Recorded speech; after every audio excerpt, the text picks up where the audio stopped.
Hello dear students, मैं मंतोष मिश्रा भारत, आपके English का teacher, friend plus for guide. जैसा कि हम लोग जानते हैं कि हम लोग अभी इंग्लिश बेसिक से स्टार्ट कर चुके हैं और इंग्लिश में हमने नाउन का पूरा चैप्टर पढ़ लिया। जिन्होंने नाउन का चैप्टर नहीं पढ़ा होगा वो जाकर प्लेलिस्ट में जाएं और नाउन का क्लास वाइज सारे टॉपिक्स अरेंज किए हुए हैं। अब चूंकि नाउन खत्म हो गया तो हमने नाउन में जो सीखा उसे अब टेस्ट करने का समय आ गया। तो इस पूरे वीडियो में मैं एसएससी सीजीएल, सीपीओ में, स्टेनो में, सीएचएसएल में, एनडीए में, सीडीएस में, जो असिस्टेंट कमांडेंट में जो नाउन से रिलेटेड क्वेश्चंस आए हैं, ऐसे क्वेश्चंस जो प्योरली नाउन से रिलेटेड है, उन क्वेश्चंस को लेकर मैं आया हूं। तो जो भी बच्चे सीजीएल के, सीपीओ के, स्टेनो के, सीएचएसएल के, एनडीए के, सीडीएस के, एक्सवाई ग्रुप के, असिस्टेंट कमांडेंट के या बैंक के एग्जाम की तैयारी करते हैं, वो देखें, वो सीखें और समझें कि नाउन के क्वेश्चंस एग्जाम में कैसे आते हैं। कई बुक में नाउन के क्वेश्चन दिए ही हुए नहीं है, नाउन के क्वेश्चन के जगह पे नंबर के क्वेश्चन दिए हुए हैं। इस बात के फर्क को भी समझना होगा। नंबर अलग चैप्टर है, नाउन अलग चैप्टर है। लेकिन कई बुक में जो प्रैक्टिस सेट में मार्केट में अवेलेबल है उसमें नाउन के नाम पे नंबर चैप्टर का क्वेश्चन दिया हुआ है। तो हमने इस प्रैक्टिस सेशन में सिर्फ और सिर्फ वो क्वेश्चन लिए हैं जो proper noun, common noun, collective noun, material noun और एब्स्ट्रैक्ट नाउन से रिलेटेड है। तो जो क्वेश्चन है वो आपके सामने है, प्रीवियस ईयर के आए हुए क्वेश्चन है, एनडीए के, सीडीएस के, एसएससी के, सीजीएल के, सीपीओ के। तो एक बार मैं आपके सामने से हट जा रहा हूं ताकि आप चाहे तो स्क्रीनशॉट लें और उसके बाद पहले क्वेश्चन को खुद से बनाएं और खुद से बनाने के बाद क्वेश्चन को आप जो मेरा सॉल्यूशन होगा उससे मैच करें, तो आपको पता चलेगा कि आपने क्या सीखा। और जिन्होंने वीडियोस नहीं देखा है क्लास के, पहले जाके थ्योरेटिकल क्लास कर लें। 16 क्लासेस नाउन के मैंने करवा रखे हैं, उन सारे क्लास को करने के बाद इन क्वेश्चन को सॉल्व करेंगे तो मजा आएगा, समझ में आएगा। क्लियर है? क्योंकि मैं सारे प्रीवियस से रिलेट करूंगा कि किस टॉपिक मैंने क्या पढ़ा है। तो चलिए शुरू करते हैं। फर्स्ट क्वेश्चन है, a great many student have been declared successful. एक great many student have been declared successful, इसका मतलब एक ग्रेट मैनी का मतलब हुआ ढेर सारे स्टूडेंट, उनको सक्सेसफुल डिक्लेयर किया गया। अब इसमें एरर ढूंढते हैं। तो ये सबसे पहले तो किसी को समझ भी नहीं आता कि नाउन का एरर, इसमें क्या गलती हो गई।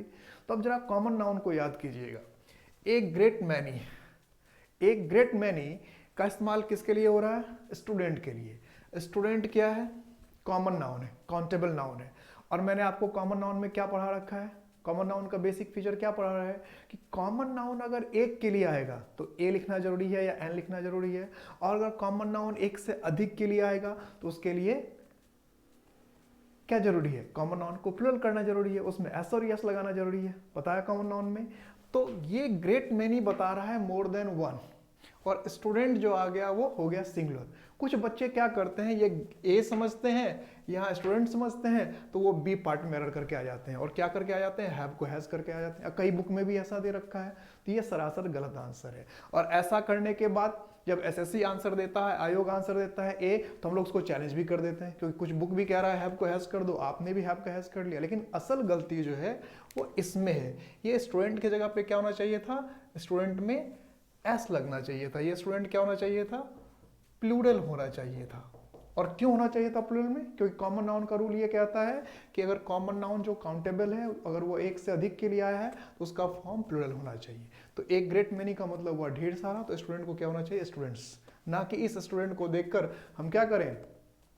बी में गलती कर दे। और फिर ये बात जो कुछ लोगों के दिमाग में होता है कि ए पार्ट में गलती करना ही नहीं चाहिए, ए पार्ट के आधार पे बी में गलती कर देना चाहिए, सरासर गलत है।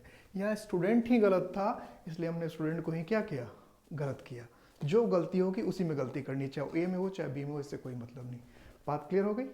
अब हम लोग आते हैं सेकेंड पे। Headmaster has instructed the teachers to follow the rules of the school. इसमें देखिए कि कितने बार द का इस्तेमाल हुआ। द इधर भी आया, इधर भी आया, इधर भी आया। क्यों आया? लेकिन जहां पे द आना चाहिए था वहां पे द नहीं आया। फिर कॉमन नाउन के रूल को हम लोग ठीक से समझते हैं, याद करते हैं। कॉमन नाउन में क्या कहा गया कि जो कॉमन नाउन है वो या तो आर्टिकल के साथ आएगा या एस और एस के साथ आएगा। कॉमन नाउन कभी भी अकेला नहीं होता। ये रूल तो आपको कई बार मैंने कहा जब मैं कॉमन नाउन पढ़ा रहा था। तो मैंने कहा था ना कि कॉमन नाउन सेंटेंस में कैसे यूज करेगा, हम सोचते हैं ए की जगह एन लिख देगा, एन की जगह ए लिख देगा, लेकिन मैंने क्या कहा था कि वो जहां पे आर्टिकल आना चाहिए आर्टिकल लगाता ही नहीं है। और बेसिक रूल मैंने क्या कहा था कि कोई भी नाउन अगर काउंटेबल है तो उसके साथ या तो आर्टिकल आएगा या फिर उसमें एस और एस आएगा। अगर कोई भी काउंटेबल नाउन बिना आर्टिकल और बिना एस और एस के इस्तेमाल कर दिया तो वो गलत है। तो इसमें तो पहला ही वर्ड क्या है, हेडमास्टर है, जो क्या है, काउंटेबल है। और काउंटेबल होने के बाद भी हेडमास्टर के आगे नाथ ना पीछे पगहा, ये हिंदी में कहावत है, कुछ भी नहीं लगाया आपने। जबकि मैंने क्या कहा था कि कॉमन नाउन को एक बॉडीगार्ड तो चाहिए, या तो सामने या फिर पीछे, मतलब या तो आर्टिकल चाहिए या फिर एस और एस चाहिए। इसको तो कोरा का कोरा इस्तेमाल कर दिया, ना तो आर्टिकल है ना एस और एस है, इसलिए क्वेश्चन पहला ही वर्ड गलत है, आगे जाने की जरूरत ही नहीं थी। तब इस समास में क्वेश्चन ये उठेगा ए लगेगा कि द लगेगा। तो सेंटेंस से ये पता चल रहा है कि हम कोई जो चर्चा कर रहा है हेडमास्टर की, तो जो बोलने वाला है और जो सुनने वाला है वो दोनों जानता है कि इस हेडमास्टर की बात हो रही है। और इसके अलावा देखिए कि टीचर्स के पहले भी दा लगा रहा है। क्यों लगा रहा है कि मैंने इससे पहले क्लास कॉमन नाउन में कहा था कि प्लूरल नाउन के साथ दा लगता है, देख लीजिए लगा हुआ है।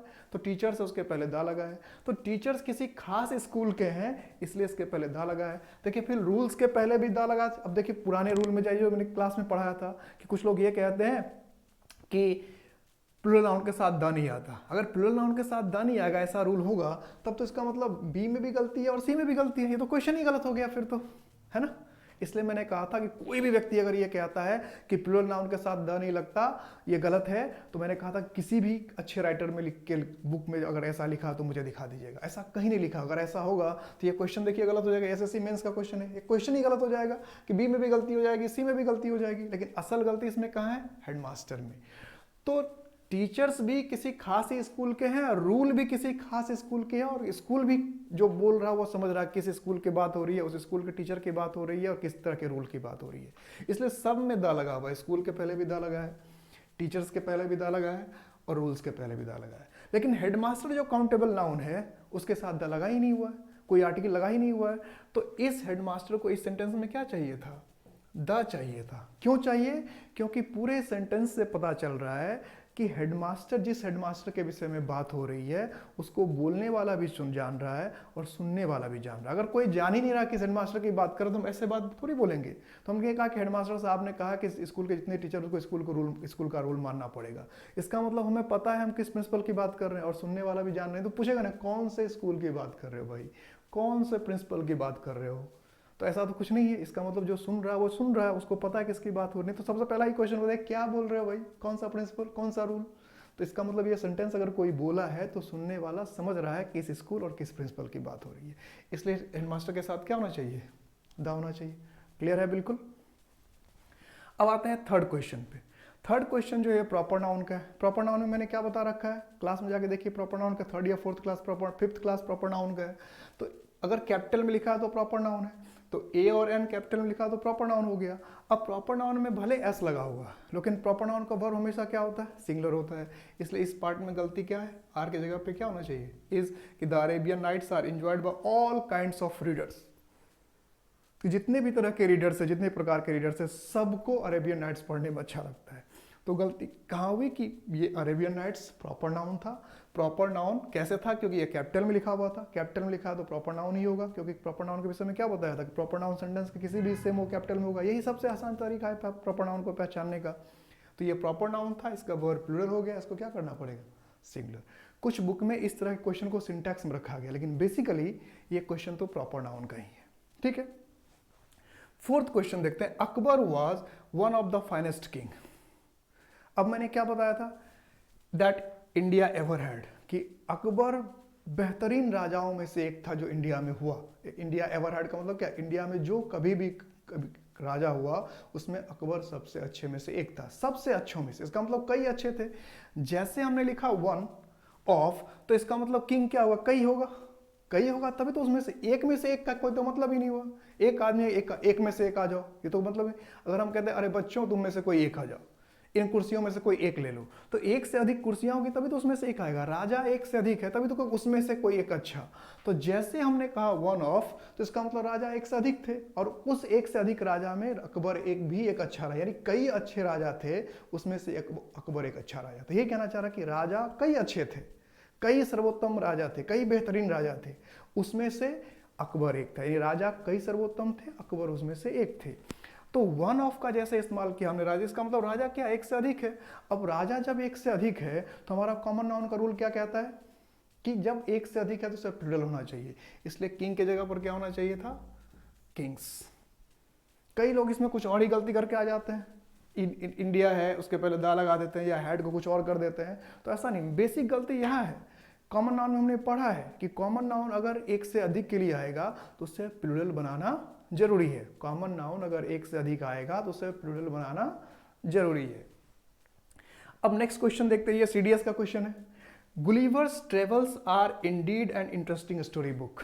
अब फिर इसमें क्या दिख रहे हैं, Gulliver's Travels, Gulliver's Travels G और टी कैपिटल है, कैपिटल इसका मतलब प्रॉपर नाउन है, प्रॉपर नाउन है तो इसका मतलब क्या हुआ कि इसका वर्ब क्या चाहिए, सिंगुलर चाहिए। अब ये आर जो है क्या ये सिंगुलर है, आर सिंगुलर नहीं है, तो आर को क्या होना चाहिए था, इज होना चाहिए, क्योंकि इज क्या है सिंगुलर है और आर क्या है प्लूरल है। तो नेक्स्ट क्वेश्चन देखते हैं। अब ये प्रॉपर नाउन का क्वेश्चन है, कोई डाउट नहीं ना। Next, unless you are careful, unless क्या कंडीशन बता रहा है, कह रहा है कि अनलेस यू आर केयरफुल, अगर तुम केयरफुल नहीं हो, अगर तुम सावधान नहीं हो, you are bound to, you are bound, BOUND, bound to make mistake. Bound to मतलब क्या, बाध्य हो, तुम्हें गलती करना पड़ेगा, तुम गलती करने के होगा ही होगा तुमसे। बाउंड टू लिखा है, इसका मतलब I am bound to go there, इसका मतलब मुझे जाना ही पड़ेगा। तो बाउंड टू मेक मिस्टेक, अगर हम सावधान नहीं है तो गलती हमसे होगी। अब गलती इसमें क्या हो रही है कि मिस्टेक जो है in your work, you are bound to make mistake in your work, और डी ऑप्शन हमारा क्या है, नो एरर है। तो इन योर वर्क दिख रहा होगा आपको, नो एरर नहीं दिख रहा होगा तो उससे कोई फर्क नहीं पड़ता, क्योंकि नो एरर कोई डी ऑप्शन है, वो दिखे चाहे ना दिखे, मेन सेंटेंस हमारा खत्म होता है वर्क पे। तो इन योर वर्क, तो अगर आप सावधान नहीं होगे तो आपसे गलती होगी ही। अब इसमें गलती क्या है कि ये मिस्टेक, मिस्टेक काउंटेबल नाउन है, और फिर मैंने क्या कहा था, कॉमन नाउन का रूल क्या है कि जो भी काउंटेबल नाउन है वो अगर एक के लिए आया तो उसके साथ ए लगे, और एक से अधिक के लिए आया तो उसमें एस और एस लगे। तो ये जो मिस्टेक है, ये जो मिस्टेक है, या तो एक गलती आपने की है या एक से अधिक गलती की है, तो गलती क्या हो गया बी, इसमें ना तो आपने ए लगाया ना एस लगाया, तो गलती हो गई बी में। अब इसका सुधार क्या होगा, तो करेक्शन होगा, या तो हम क्या लिख दें, ए मिस्टेक लिखें, या फिर हम क्या करें, मिस्टेक्स कर दें। लेकिन सिर्फ मिस्टेक तो नहीं लिख सकते, क्योंकि अगर एक गलती की तो ए मिस्टेक लिखो, और bound to make a mistake, तुमसे एक गलती हो जाएगी, और अगर कई गलतियां हो जाएगी तो मेक मिस्टेक्स। लेकिन कभी भी हम मेक मिस्टेक नहीं लिखेंगे, ये आपको वैसे भी आ सकता है। अगर हमने इडियम भी याद किया होगा तो उसमें भी होता है make a mistake, make mistake नहीं होता। अगर कोई लापरवाही से बोलते, कई लोग बोलते हैं मेक मिस्टेक लापरवाही से बोलते हैं, तो क्या होना चाहिए, मेक अ मिस्टेक, और अगर एक से अधिक गलती हो तो क्या होना चाहिए, मेक मिस्टेक्स। क्वेश्चन है, Kalidas is a Shakespeare of India. अब 7th क्वेश्चन में क्या है, ये मैंने प्रॉपर नाउन में पढ़ाया था, क्या कि यहाँ जो कालिदास का कंपैरिजन है वो शेक्सपियर से हो रहा है। अब यहाँ पर हम कहना चाहते हैं कि कालिदास को हम इंडिया का शेक्सपियर कहते हैं। अब शेक्सपियर कहने का मतलब क्या है कि शेक्सपियर जैसा स्कॉलर या ड्रामेटिस्ट। तो अब क्या कालिदास के जैसे हमारे पास और कई लोग हैं जिनको हम शेक्सपियर से कंपेयर कर सकते हैं। तो वहां मैंने रूल क्या बताया था कि अगर एक से अधिक लोग कंपेयर करने के लिए होते हैं तो फिर ए लगा सकते हैं। तो ए लगाने का तो मतलब ये हुआ कि इंडिया में कालिदास जैसे कई लोग हैं जिनको हम शेक्सपियर से कंपेयर कर सकते हैं। जिन्होंने नहीं देखा वो प्रॉपर नाउन के एक्सेप्शनल केस का वीडियो जाकर देखिए, क्लास नंबर 6 या 7, एकदम क्लियर हो जाएगा कि मैं क्या कह रहा हूँ। यहाँ तो कालिदास जैसे कोई दूसरे व्यक्ति है नहीं इंडिया में जिससे हम शेक्सपियर को कंपेयर कर सकते हैं। इसलिए जब कंपेयर करने के लिए दूसरा व्यक्ति ना हो किसी के जैसा तो उसके साथ हम द लगाते हैं। तो यहाँ पे शेक्सपियर जैसा हमारे पास इंडिया में कालिदास से कंपेयर करने के लिए, कालिदास जैसा इंडिया में कोई दूसरा नहीं जिसको हम शेक्सपियर से कंपेयर कर सकते हैं, इसलिए यहाँ पर ए की जरूरत नहीं है। यहाँ पर किसकी जरूरत है, द शेक्सपियर। इसका मतलब है कि कालिदास जैसे और इंसान हमारे देश में नहीं है जिनको हम शेक्सपियर से कंपेयर कर सकते हैं, ठीक है। और ए लगा देने का मतलब क्या हुआ कि कालिदास जैसे कई लोग हमारे देश में हैं जिनको हम विलियम शेक्सपियर से कंपेयर कर सकते हैं, ठीक है। डिटेल में जाकर कॉमन नाउन के एक्सेप्शनल, प्रॉपर नाउन के एक्सेप्शनल केस की वीडियो देख सकते हैं आप, उसको क्लियर हो जाएगा रूल। नेक्स्ट है, अभी ऐसा क्वेश्चन हमने कई बार बनाया, this stamp is only one of design ever printed, कि ऐसा जो स्टैम्प है कभी भी जो प्रिंट हुआ वो इस तरह का एक इकलौता क्या है, डिजाइन है। तो इस तरह का क्वेश्चन कम से कम एसएससी, एनडीए, सीडीएस इन सब को मिलाकर 30 टाइम्स से ज़्यादा पूछा गया, 30 टाइम्स। एक इस तरह का वन ऑफ वाला, वन वाला। अब देखो मैं जब क्वेश्चन सॉल्व कराऊंगा 25 तो मैं ही करा दूंगा आपको, जो एनडीए में भी, सीडीएस में भी, एसएससी में भी, असिस्टेंट कमांडेंट के एग्जाम में भी, सारे एग्जाम में ये वन ऑफ वाला पूछा। पता नहीं लोग एग्जाम को क्या लगा हुआ है, तो कम से कम 30 टाइम्स ये रिपीट हुआ है। आपको तो देखते देर याद हो जाएगा कि वन ऑफ है तो क्या गलती होगी, वन ऑफ है तो प्लूरल नाउन होगा, ये आपको तुरंत समझ में, ये क्वेश्चन ही याद हो जाएगा आपको। तो वन ऑफ जैसे लिखा तो क्या होना चाहिए, डिजाइन। डिजाइन क्या है, आकृति। काउंटेबल नाउन हुआ डिजाइन किसी चीज का, हम गिन सकते हैं कितने डिजाइन है। तो जिस चीज को हम गिन सकते हैं और वो अगर एक से अधिक है, वन ऑफ लिखा हुआ है, तो ये एक से अधिक होना चाहिए।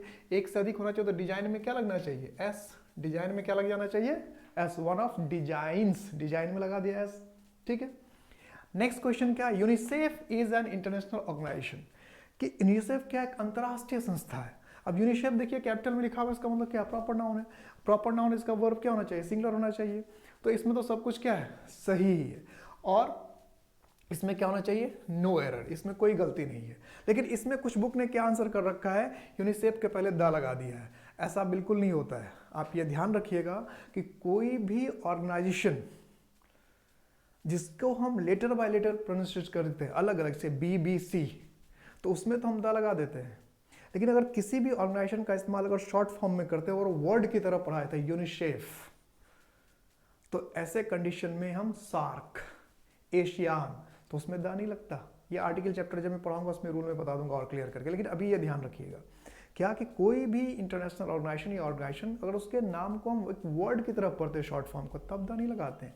लेटर बाय लेटर पढ़ते हैं, अलग अलग पढ़े, जैसे BBC, IPL, BCCI, तो इसमें लेटर बाय लेटर पढ़ते हैं तब द लगता है। तो यूनिसेफ यहाँ तो हम वर्ड की तरफ पढ़ते हैं, तो उसको द की जरूरत नहीं है। इसलिए किसी बुक ने अगर द लगा रखा तो वो बिल्कुल गलत है। SSC ने भी इसमें नो एरर दिया था, लेकिन कुछ लोगों बच्चे ने जाके चैलेंज कर दिया। नेक्स्ट क्वेश्चन है, as a person who believes, एक ऐसा व्यक्ति जो विश्वास करता है, that honesty is the best policy, कि ऑनेस्टी क्या है, ईमानदारी क्या सर्वोत्तम नीति है। आई फील, मुझे लगता है, that politics are not my cup of tea. Cup of tea जो होता है वो इडियम, इसका मतलब था किसी के लिए आसान काम, कोई काम किसी के लिए आसान होता है, cup my cup of T. अब इसमें क्या हुआ कि पॉलिटिक्स जाके आप जब नाउन पढ़ेंगे, एब्स्ट्रैक्ट नाउन, तो मैंने बता रखा कि पॉलिटिक्स क्या है, कोई भी सब्जेक्ट क्या होता है, सिंगुलर होता है और उसे एब्स्ट्रैक्ट नाउन माना जाता है। तो यहाँ पॉलिटिक्स का मतलब क्या है, राजनीति, सिंपल सा अर्थ में इस्तेमाल किया गया। पॉलिटिक्स का मतलब राजनीति। तो जब पॉलिटिक्स का सिंपल सा मतलब है राजनीति, तो उसका वर्ब हमेशा क्या होना चाहिए, सिंगुलर होना चाहिए। तो यहाँ पे हमने क्या लिख दिया, आर। तो इसलिए इसमें गलती क्या है, सी पार्ट में गलती है कि हमें आर की जगह पे क्या करना चाहिए था, इज करना चाहिए था। Next, according to some estimates. Estimate मतलब क्या होता है, आकलन। कुछ आकलन के अनुसार, कुछ अंदाजा के अनुसार, देयर आर 7, कि कितने, there are 7,000 type of plants. अब देखिए जैसे हमने लिखा 7 तो 1000 और टाइप। अब इसमें देखिए दो कंसेप्ट है, एक तो कि 1000 में एस लगना चाहिए जैसे मोर देन 1 हुआ, और फिर दूसरा क्या, टाइप में एस लगना चाहिए। लेकिन एक चैप्टर अभी पढ़ना हमारा बाकी है नंबर, उसमें आप ये पढ़ेंगे कि 1000 है, डजन है, मिलियन है, बिलियन है, उसमें कब एस लगाते हैं कब एस नहीं लगाते हैं। तो इसको मैं डिटेल में पढ़ाऊंगा अगले चैप्टर जब हम स्टार्ट करेंगे, इसके तुरंत बाद स्टार्ट करेंगे नंबर चैप्टर, उसमें मैं डिटेल में पढ़ाऊंगा कि 1000 में हम एस क्यों नहीं लगा रहे हैं। लेकिन कॉमन नाउन में तो हमने पढ़ रखा है कि जो एक से अधिक होगा वो प्लूरल होगा। तो जब 7000 तो टाइप सिंगुलर होगा या प्लूरल होगा। अब 7000 तो प्लांट्स क्या हुआ, प्लूरल होगा, क्योंकि 7000। अब टाइप जब 7000 है तो मोर देन 1 हुआ, तो मोर देन 1 हुआ तो टाइप लिखेंगे या टाइप्स लिखेंगे, तो हमें क्या लिखना चाहिए, मोर देन 1। जब भी है टाइप का तो टाइप्स, क्योंकि 7000 है तो 7000 है तो इसका मतलब कि टाइप एक से अधिक हुआ, और एक से अधिक हुआ और टाइप कॉमन नाउन है, टाइप को तो हम गिन सकते हैं, जो चीज एक से अधिक होता है उसमें एस और यस लगना जरूरी है, तो इसलिए टाइप की जगह पर क्या होना चाहिए, types. You're over dependent on others even for trivial. Trivial आपको एसएससी में कई बार पूछा, एनडीए सीडीएस भी पूछा सिनोनिम्स में। ट्रिवियल का मतलब क्या होता है, छोटा, तुच्छ, लेस इंपॉर्टेंट, किसी काम का उसको क्या कहते हैं, ट्रिवियल। मैटर्स का मतलब क्या, मुद्दा। मे प्रूव डिसएडवांटेजियस। डिसएडवांटेजियस जो है वो स्पेलिंग करेक्शन में पूछ चुका है। डिसएडवांटेजियस का मतलब क्या होता है, नुकसानदायक, खतरनाक। तो कह रहा छोटी छोटी बातों पर तुम्हारी निर्भरता दूसरों पर खतरनाक साबित हो सकती है। अब इसमें गलती क्या है, हम कह रहे हैं योर, योर क्या हुआ, एडजेक्टिव, एडजेक्टिव के बाद क्या चाहिए, नाउन, और हम क्या भी कह रहे हैं, तुम्हारी निर्भरता। तो डिपेंडेंट का मतलब होता है निर्भर, और डिपेंडेंट से बना डिपेंडेंस, निर्भरता जो नाउन है।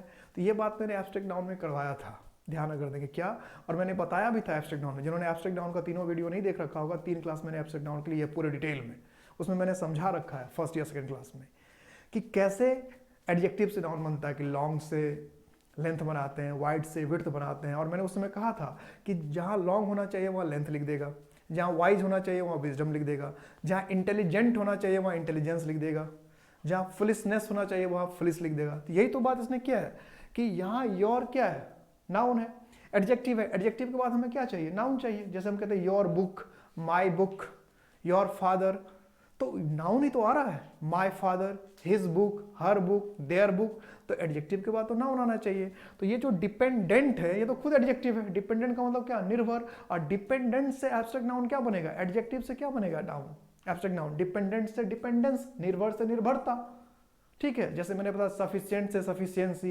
एफिशिएंट से एफिशिएंसी, तो उसी तरह से डिपेंडेंट जो एडजेक्टिव है उसका नाउन क्या होगा, डिपेंडेंस। तो ये एडजेक्टिव है, इसके बाद नाउन चाहिए था, लेकिन नाउन के बदले हमने क्या कर दिया, एडजेक्टिव ही लिख दिया।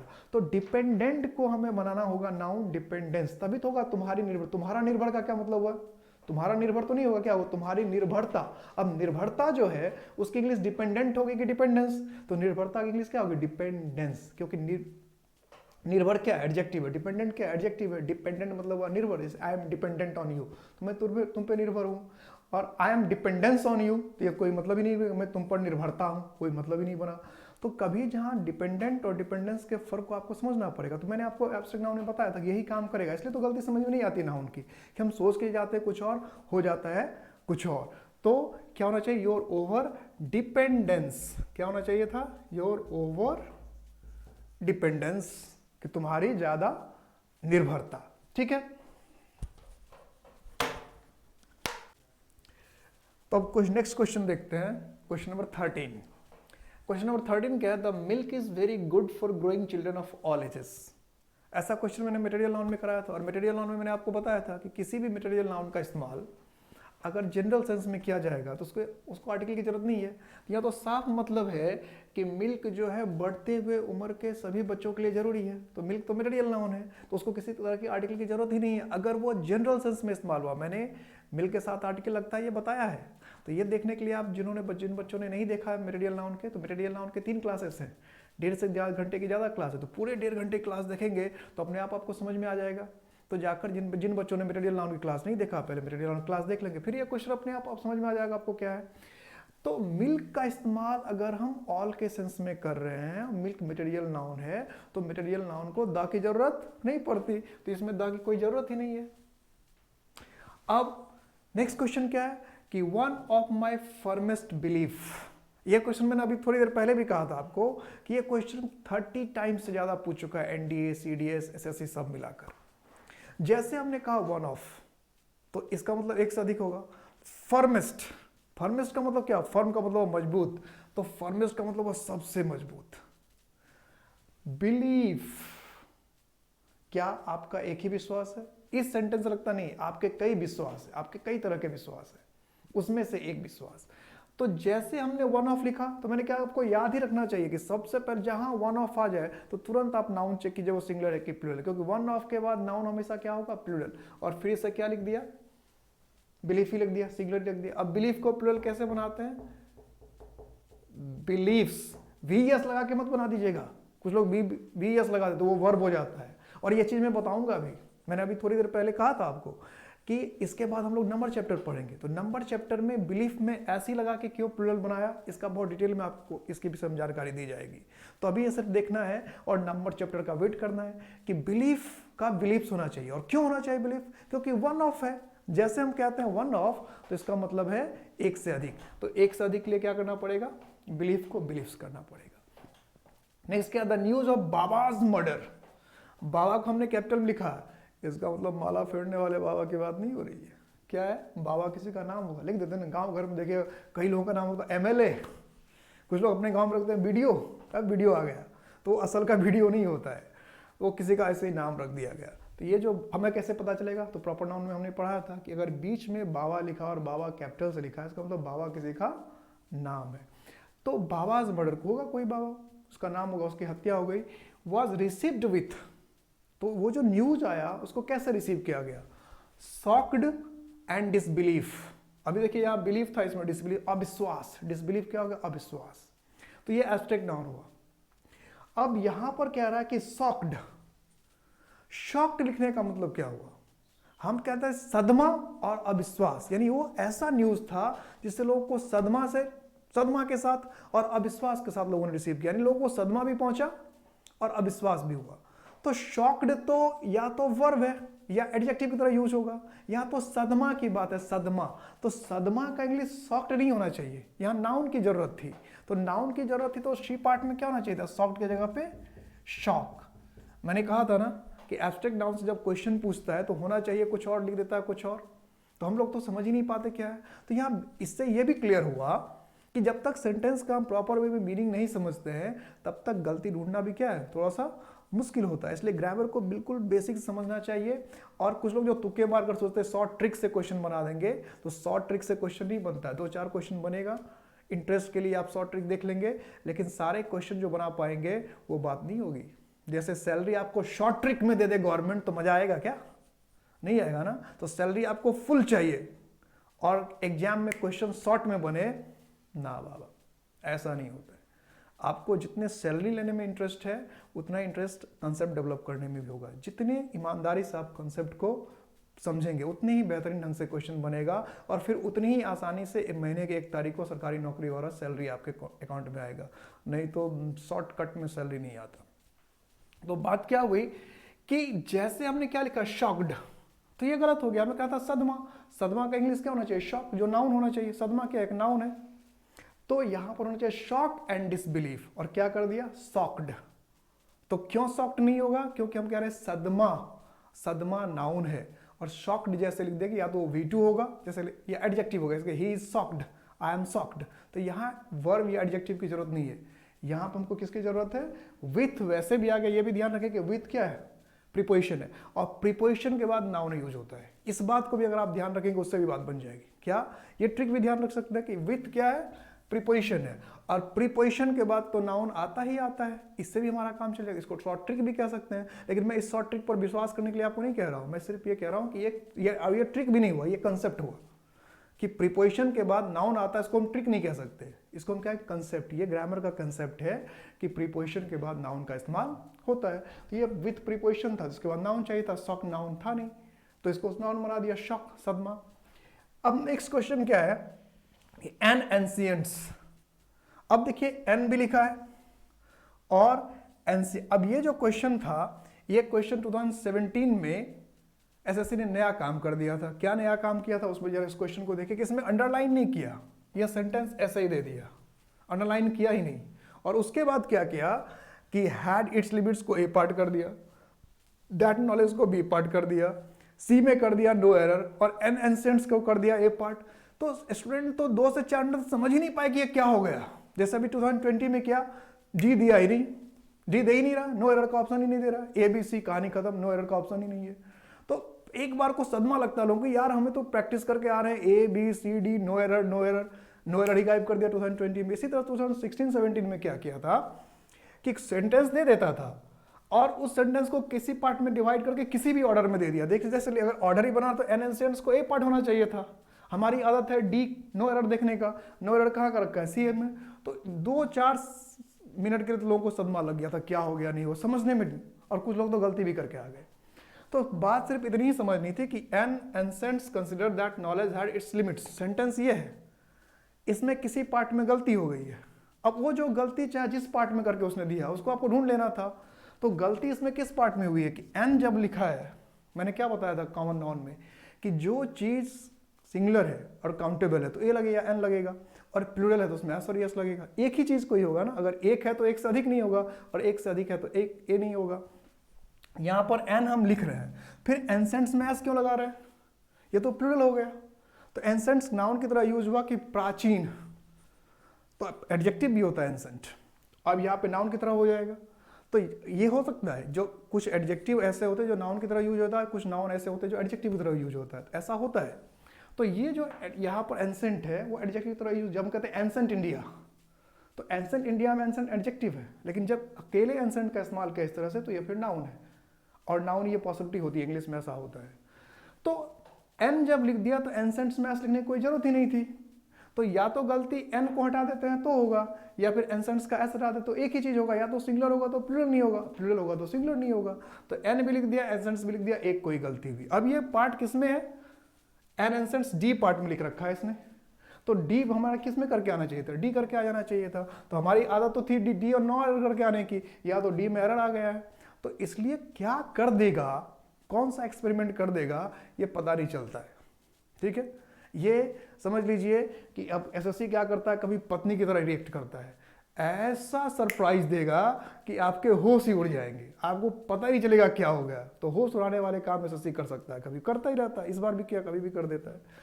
तो एन एंशिएंट्स ये क्या है, गलत है, और डी पार्ट में दे रखा, तो आपको डी करके आना था। और इस तरह के सदमा के लिए आप तैयार रहिएगा, पता नहीं 2021 में क्या कर दे, कौन सा भूत लग जाए किसी भी एग्जाम को।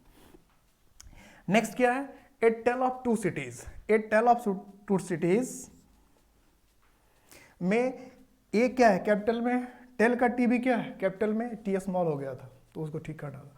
टू क्या था, कैपिटल में होगा, सिटीज का सी भी क्या है, कैपिटल में है। अगर सी कैपिटल नहीं लगा तो ये कैपिटल है, देख लिया, आई इससे छोटा है, आई छोटा है, ये छोटा है। तो टेल ऑफ टू सिटीज अगर हम लिख रहे हैं तो सारे क्या है, ए, टेल और टू और सिटीज सारे कैपिटल में है। सारे कैपिटल में, इसका मतलब क्या है, प्रॉपर नाउन है, और प्रॉपर नाउन है तो उसका वर्ब क्या होगा, सिंगुलर। जानबूझकर क्या करता है, सिटीज लिखा ताकि लोग कंफ्यूज हो जाए, सिटीज को समझे प्लूरल, उसके साथ आर उसको अच्छा लगे। लेकिन साथ साथ हम क्या देख रहे हैं कि ए, टेल, टू, सिटीज सारे कैपिटल में लिखा, और मैंने क्या बताया था प्रॉपर नाउन में कि प्रॉपर नाउन के हर एक वर्ड का पहला लेटर क्या होता है, कैपिटल होता है। तो ए भी कैपिटल होना चाहिए है, टी भी कैपिटल में, टी का टू भी कैपिटल में, और सिटीज का सी भी कैपिटल में। इसलिए ये एक प्रॉपर नाउन है, कैपिटल में लिखा, और प्रॉपर नाउन है तो उसका वर्ब क्या होना चाहिए, सिंगुलर होना चाहिए। यहाँ पे सिंगुलर वर्ब है क्या, नहीं है, तो इसलिए क्या होना चाहिए था, इस। तो अगर आपको मेरी बात समझ में आ रही है, क्वेश्चन समझ में आ रहा है, तो इस वीडियो को आप लाइक करें, शेयर करें, सब्सक्राइब करें, और भी क्वेश्चन लेकर मैं नेक्स्ट वीडियो में आ रहा हूं। अभी मैं कम से कम 100 क्वेश्चन नाउन के कराऊंगा, तो अभी मैंने कितने कराए, 17। तो चैनल को देखते रहिए, शेयर कीजिए, सब्सक्राइब करिए। Take care.